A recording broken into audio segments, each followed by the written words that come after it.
Hi, welcome back.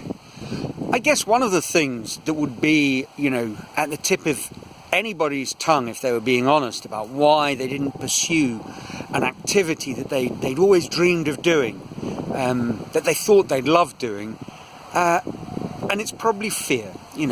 Fear of failure seems to be the obvious starting point, and in a way, I'm too old or I'm too responsible, kind of mask that basic unspoken fear. I'm just scared that I will fail and people will mock me. The fear might be rooted in a childhood experience, which I think many, most, all, I'm not sure, children have, and probably turns them off, whatever it might be, a subject or an activity. Certainly it's a case of teaching maths. For years it seemed to me that at the heart of people's anxiety and deep-rooted loathing of maths was the experience where someone said, well, you can't do this because you're stupid, you don't have what it takes. And they're scared of trying something because if they did, the teacher would just shout out, you an idiot, you couldn't be more wrong if you tried to be wrong. So obviously fear is a powerful negative force that holds us back. As with the other things I've been discussing, I wonder sometimes for us as adults how really it actually is. I mean, my first really outrageous thing, I guess, that I did in the pursuit of a very different life, the life that I wasn't living, was start the bar. And when Heaven and Hell went the way of all failed bars in a spectacular and expensive crash earthward, I think one of my own fears, and I spoke to a friend about this, was that when I went back to school, because I managed to get a job and it sort of helped me pay off my debts and pick up my life again, my fear was that people would, even if they didn't, if they were too nice to laugh at me to my face, deep down they'd be saying, oh, look at that idiot, risked everything on something we all knew would fail, and it did, and ha ha ha, that's why we don't, etc. And actually my friend said to me, look, Neil, no one's laughing at you. The thing is, people think it's kind of brave to try something really different and take a chance. And, okay, so you lost money and you're going to have a struggle for a year or two paying off some debts, but that's it. And in terms of losing faith, shall we say, it didn't actually happen. And even if you take something that I think a vast majority of people have to some degree a little bit of fear about, public speaking, this idea, that the whole crowd will turn on you and start laughing in an absolute riot at your abject humiliation because you got a little tongue-tied or you said the wrong thing. It's more in your head than based in actual experiences. Even though in your head it's a powerful and very negative force. But I want to kind of flip the discussion of fear a little bit on its head and talk about a conversation I had with a friend of mine who, for very obvious reasons, will remain nameless, when I was at university, and he was an interesting chap who came from a very successful family, but he lived a somewhat checkered youth and had some pretty extreme experiences, and he found himself in his mid-20s trying to pick up the pieces and recovering from drug abuse and things like that. And he was seeing a psychiatrist, and one day it was a Monday afternoon, and everyone had left the Students' Union, where he was a chess player like me, and where we used to play chess, and there was no one around. So we found ourselves in a hall just having a bit of a heart-to-heart chat. And he said, that he'd been told something that was truly astounding by a psychiatrist, and I subsequently spent years thinking about this because it is quite an intriguing thought. What is the psychiatrist had said to me? He said, look, what holds people back isn't fear of failure, it's fear of success. Failure is the easy part. Failure is our everyday life, in a way. I'm not saying we're all failures, that's not what I'm saying. But the thing that really holds us back is looking at where we are with our, human frailties and our limitations, and imagining a successful world beyond that. And we are afraid. Because, and I thought about this for a long time, and this is my take on it, and as always, I would be fascinated to hear if you interpret this in a completely different way.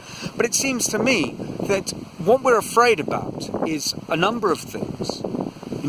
First of all, we're afraid of losing the feeling of comfort that many of our day-to-day failures bring with them. It's predictable. You know what's going to happen. It's safe. Nothing is at risk.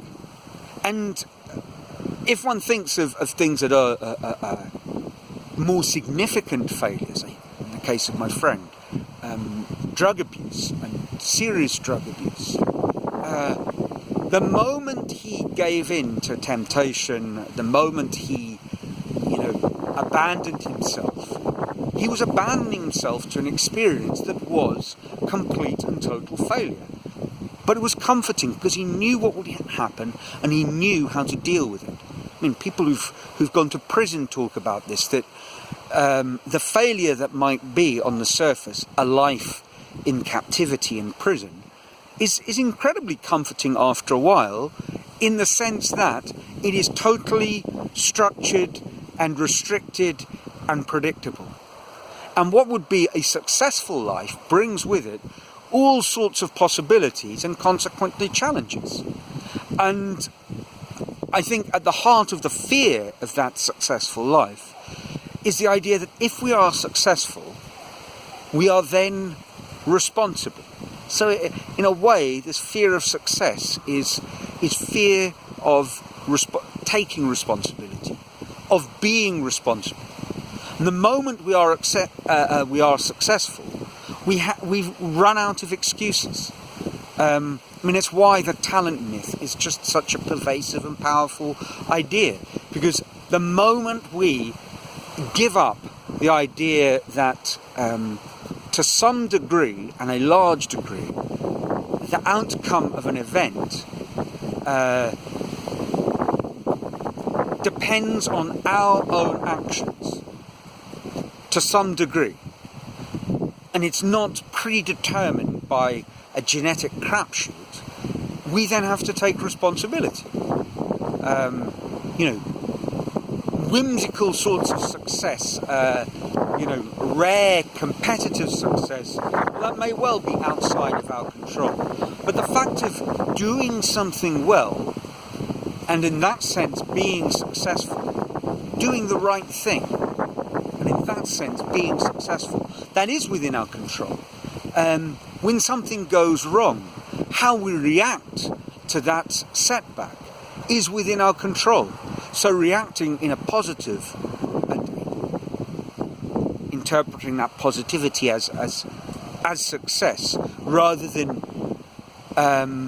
failing with rage and annoyance, that is within our control. So the moment we decide that we're going to pursue success, our fear is that if we are successful, all bets are off, and actually we now have to take charge ourselves.